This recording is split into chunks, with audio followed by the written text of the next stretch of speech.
I'm Tom Waite, live near Sheridan, Indiana in Boone County, and I'm a dairy farmer. This is the first year I haven't taught in 27 years. I was a middle school science teacher. Our future is the creamery, and teaching 27 years was long enough. I didn't want to stay too long at the fair. I've had teachers that stayed too long. I wanted to go out laughing.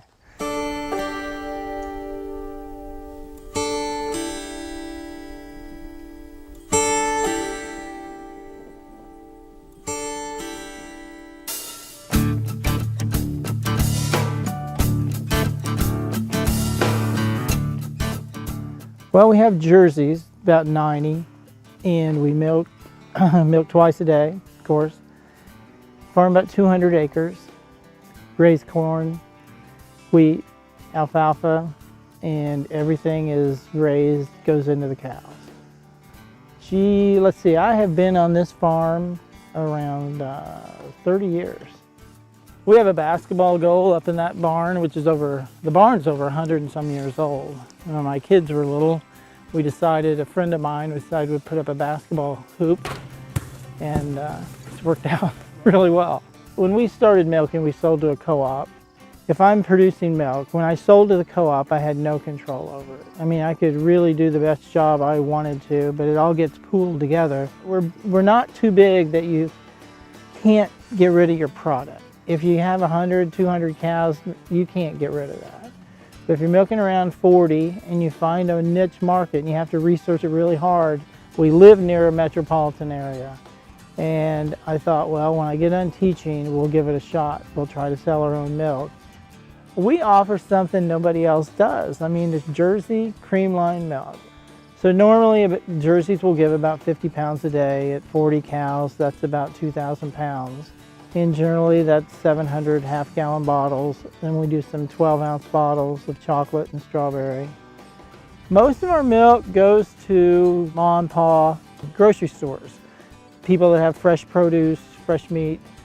It goes to some butcher shops. It goes to universities, which universities now have in their budget to buy local. It also goes to downtown Indianapolis to coffee shops, and they love it to make their lattes. My name's Neil Warner, and I'm from Indianapolis, and this is called Provider, and it's an all-day cafe, basically. One of my biggest motivations to buy locally is just quality. I must have been Tom's first call, or among the first few. There's nothing that compares to like a cappuccino or a latte made with really creamy Jersey milk. So that buttery richness, it's a sweeter milk. Also the way that Tom uses the baleage system of feeding throughout the year keeps his milk very consistent. We were gonna have rain. It rained for 2 weeks. There were 2 nice days and it was gonna rain for another week. So we had to bale it. Baled really wet, but they milk on it. It's clover, so we had to get it done. And that baler baled it, I couldn't believe it. Yeah. Couldn't believe it. My Massey equipment, I'd never owned a Massey. And, I guess we did growing up. It was 100 years old. My brother was looking at a compact utility tractor.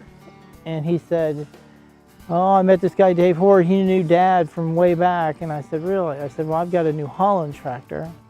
I might want to swap him out. And that's how I met Dave. And then he said they were coming out with a wet baler.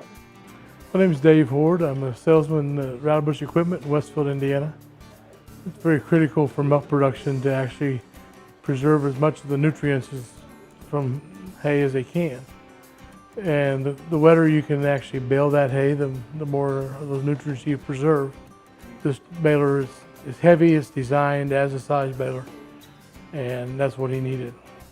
All the time I ran other silage balers, I was always thinking, here comes a big clog, or it'd start wrapping on a roll. It didn't even do that. It was meant to bale what it bales. You keep the leaves on the alfalfa, you keep the leaves on everything. In first cutting, you don't even have to rake. You just set the windrow tight and go bale it. So you're basically feeding them pasture, which is great. For a small dairy, if you're not big and huge and you don't have a $350,000 chopper, and you want something that will make some dry hay and cut it, and you want some wet hay to feed it. I look at it as a small guy's combine. It's everything I need to do my job. This baler is a very heavy baler, weighing in at over 8,000 pounds. And to process the wet hay, it takes a lot of horsepower. The 6713 comes in, and it's a Global Series tractor, so it's priced competitive. It has the features necessary to operate that baler, along with the weight and the horsepower. Well, I'm glad I got this tractor. I think it's 125 horsepower, and it just is, you don't know it's back there. My other tractor, I know I would have known it was back there. It would have been a boat anchor. It just seems like a really good match. You can see the visibility is good. It's just a good unit. If you've ever seen the movie Hoosiers, if you live in Indiana, you've seen it. In the end of the movie, the coach says, "Anybody have anything they want to say?" And one kid says, "Yeah, I want to win this for all the little schools that never had a chance."